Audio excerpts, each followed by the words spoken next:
देश विदेश की तमाम खबरों के साथ एक बार फिर हाजिर हैं। पहली खबर में बात करेंगे महाराष्ट्र की, जहां नए भवन के शिलान्यास पर भव्य कार्यक्रम हुआ। महाराष्ट्र के उमरगा में स्थानीय लोगों को आध्यात्मिक सत्संग और राजयोग मेडिटेशन का लाभ पहुंचाने के लिए नए भवन का शिलान्यास किया गया।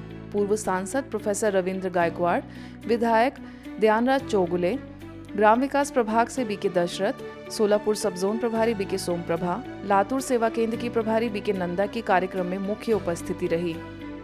इस मौके पर विधायक ज्ञानराज ने ब्रह्मा कुमारी संस्था के संपर्क में आने पर हुए अनुभवों को साझा किया, तो अन्य सदस्यों ने निराकार परमात्मा शिव के दिव्य कर्तव्यों की जानकारी दी। आगे सभी ने नए भवन के निर्माण के लिए अपनी शुभकामनाएं व्यक्त की। ये कार्य जल्दी से जल्दी संपन्न हो और हम अगले साल इससे भी बड़े प्रमाण से अपने वास्तु के सामने इससे भी बड़े रूप से प्रोग्राम आयोजित करें। ये जो भगवान का घर अनेकों की कल्याण के लिए जो बनता है, तो वहाँ हमारा तन मन धन सफल करते हैं तो हमारी पुण्य की पूंजी जमा होता है। महाराष्ट्र के बाद चलते हैं यूपी की मिर्जापुर, जहां किसानों को उत्तम खेती के टिप्स दिए गए। रासायनिक खेती ने आज जमीन को बंजर बना दिया है, इसलिए आज प्रकृति को भी जरूरत है कि हम प्राकृतिक एवं यौगिक खेती करें। कुछ ऐसी ही बातें मंडलीय क्रीड़ा अधिकारी भानु प्रसाद, पूर्व कृषि अधिकारी राजेंद्र तिवारी समेत अन्य अतिथियों ने कार्यक्रम के दौरान कही। यह कार्यक्रम किसानों के लिए विशेष आयोजित किया गया था, जिसमें प्रभारी बीके बिंदु ने कृषि एवं ग्राम विकास प्रभाग से जुड़कर यौगिक खेती करने पर जोर दिया। बीके डॉक्टर दीपक हरके को मिली डिलीट की उपाधि। देखिए ये खबर। ब्रह्मा कुमारी संस्थान से जुड़े बीके डॉक्टर दीपक हरके ने लगभग 32 सालों से राजयोग का प्रचार और प्रसार करने का सराहनीय कार्य किया है। इसी उपलक्ष्य में कॉमनवेल्थ वोकेशनल यूनिवर्सिटी ने डॉक्टर दीपक हरके को डिलीट की उपाधि प्रदान कर उनका विशेष सम्मान किया है। यह समारोह गुरुग्राम के रेडिसन होटल में किया गया, जहां कॉमनवेल्थ वोकेशनल यूनिवर्सिटी के एशिया विभाग के कुलपति प्रोफेसर डॉक्टर रिपू रंजन सिन्हा ने डिलीट की उपाधि प्रदान की। अब देखते हैं बिलासपुर में बीके रिपोर्टर्स के लिए ट्रेनिंग कैसी हुई। मूल्यनिष्ठ पत्रकारिता और सकारात्मक खबरों को बढ़ावा देकर ही समाज को सही दिशा दी जा सकती है।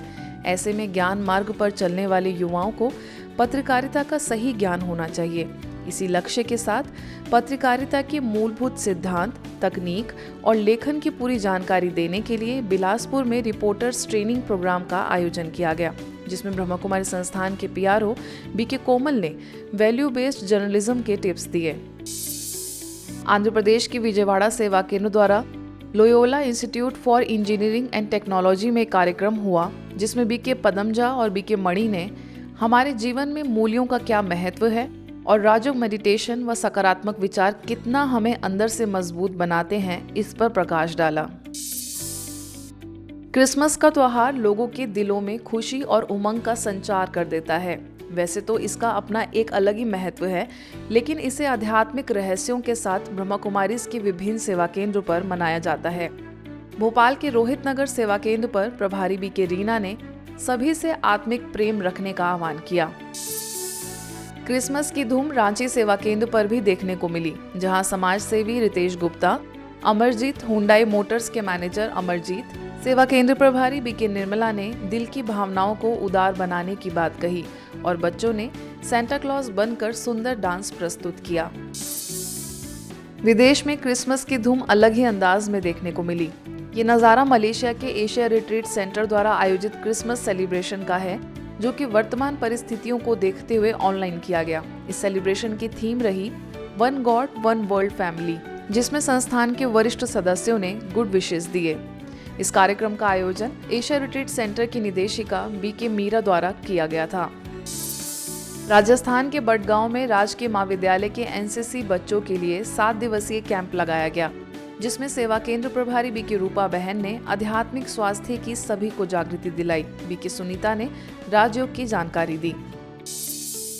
किसान तुम महान हो, देश की शान हो विषय पर गोपालपुरा सेवा केंद्र द्वारा आयोजन हुआ, जिसमें किसान भाइयों को सम्मानित किया गया। किसानों ने यौगिक खेती करने का संकल्प लिया। झाबुआ सेवा केंद्र प्रभारी बीके जयंती ने श्रेष्ठ संकल्पों का महत्व समझाया।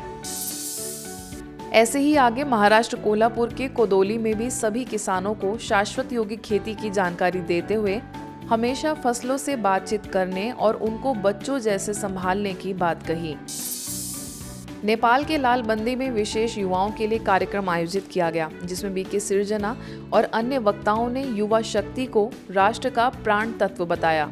आगे कहा कि युवा कल के कर्णधार हैं, जिन्हें देश का संचालन करना है।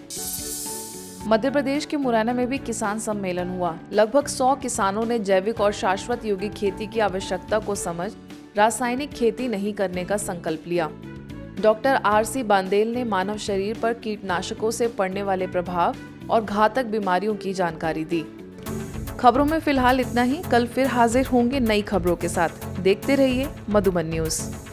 यदि आपको ये वीडियो पसंद आया हो तो इसे दूसरों के साथ भी शेयर करें और ऐसी अन्य खबरों को देखने के लिए हमारे चैनल को सब्सक्राइब करें।